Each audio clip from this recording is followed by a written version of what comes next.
ఆంధ్ర తెలంగాణలో తక్కువ ఫీజులతో high quality results ఇస్తున్న ఏకైక సంస్థ తిరుమల్ ఐఏఎస్ ఇన్స్టిట్యూట్. ఐపీఎల్ 2025 మహా సంగ్రామానికి సమయం ఆసన్నమైంది. ఎన్నో రోజుల నుంచి ఎదురుచూస్తున్న ఐపీఎల్ ఫ్యాన్స్ కు సమయం రానే వచ్చింది.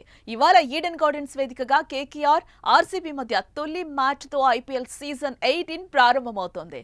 ఇక రేపు మధ్యాహ్నం Sunrisers Hyderabad, Rajasthan Royals మధ్య పోరుకు హైదరాబాద్ లోని ఉప్పల్ స్టేడియం సిద్ధమైంది. అయితే ఈ మ్యాచ్ కు వర్షం ముప్పు పొంచి ఉండటం ఫ్యాన్స్ ను నిరుత్సాహపరుస్తోంది.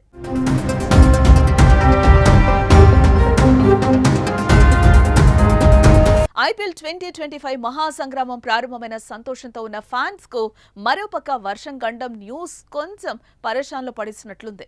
ఏడాది పాటు ఐపీఎల్ కోసం ఎంతగానో ఎదురుచూస్తున్న అభిమానుల ఆనందంపై నీళ్లు చల్లేందుకు వరుణుడు సిద్ధంగా ఉన్నాడు. ఇకపోతే గత 2 రోజుల నుంచి తెలంగాణ వ్యాప్తంగా భారీ వర్షాలు కురుస్తున్నాయి.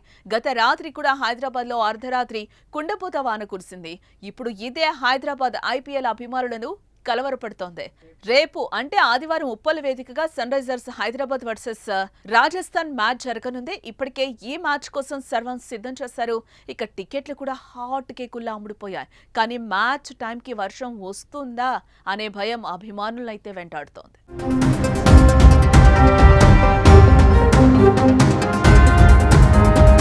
మరోపక్క ఉప్పల మ్యాచ్ కోసం సర్వం సిద్ధం చేశారు. ఎలాంటి అవాంఛనీయ ఘటనలు జరగకుండా 2700 మంది పోలీసులతో బందోబస్తును ఏర్పాటు చేశారు. అలాగే ఈ మ్యాచ్ కొచ్చే అభిమానులకు ట్రాఫిక్ సమస్య తలెత్తకుండా 300 మంది పోలీసులను అయితే ఏర్పాటు చేశారు. బందోబస్తులో భాగంగా 12 బెటాలియన్లు, 2 ఆక్టోపస్ బృందాలు, 10 మౌంటెడ్ పోలీసులు విధులు నిర్వహించనున్నారు. అంతేకాకుండా 450 సీసీ కెమెరాలు ఏర్పాటు చేస్తున్నారు. మరోవైపు స్టేడియంలోనే ప్రత్యేక కంట్రోల్ రూమ్ ను ఏర్పాటు చేశారు పోలీసు అధికారులు.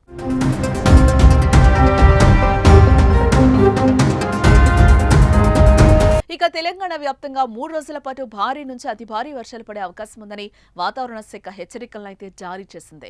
ఈ నేపథ్యంలోనే తెలంగాణలో పలు జిల్లాల్లో వడగండ్ల వానలు కురిశాయి. తాజాగా రాత్రి సమయంలో హైదరాబాద్ లో భారీ వర్షం కురిసింది. అయితే రేపటి మ్యాచ్ కు కూడా వర్షం ముప్పు పొంచి ఉండడంతో మ్యాచ్ జరుగుతుందా లేదా అనే అనుమానం అయితే కలుగుతోంది. అయితే ఈ మ్యాచ్ మధ్యాహ్నం సమయంలో కావటం అభిమానులకు ఊరటనిచ్చే అంశం. ఎందుకంటే మధ్యాహ్నం సమయంలో వాతావరణం పొడిగా ఉంటుంది. సో వర్షం పడే ఛాన్స్ తక్కువే అంటూ అంచనాలు వేస్తున్నారు. మొత్తానికి ఉప్పల్ మ్యాచ్ పై వరుణుడు దోబూచులాడుతున్నాడు.